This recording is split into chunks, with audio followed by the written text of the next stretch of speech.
L'élection présidentielle donne au VHP un mandat pour sauver le Suriname des conséquences de la politique menée jusqu'à présent. Nous allons redresser les choses étape par étape. Nous entrons dans une nouvelle ère. Ce sont là quelques extraits du discours du vainqueur de l'élection présidentielle au Suriname ce matin, lors de la publication des résultats définitifs par la Commission électorale centrale en séance publique. Comme déjà annoncé, le VHP, le parti du vainqueur, s'octroie 20 sièges. Le NDP du président déchu, 16 sièges. Pour pouvoir accéder au pouvoir et bénéficier de la majorité au Parlement, Santokhi et son groupe ont dû créer une coalition avec l'ABOP, fort de 8 sièges, le NPS et ses 3 élus, mais aussi les 2 députés de PL.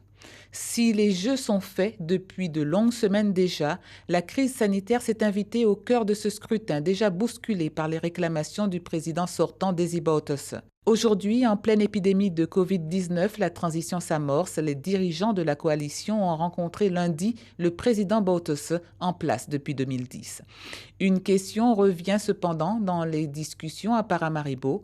Quel avenir pour Desi Bouterse qui encourt une peine de 20 ans de prison au Suriname pour son rôle dans les massacres de décembre 1982. Chan Santokhi, qui devrait être le prochain président du Suriname, réfute toute extradition de Bouterse vers les Pays-Bas.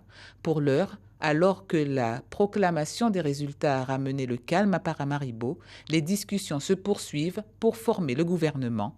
L'Assemblée nationale sera installée le 29 juin prochain. Suivez l'info sur Guyana Première, télé, radio et Internet.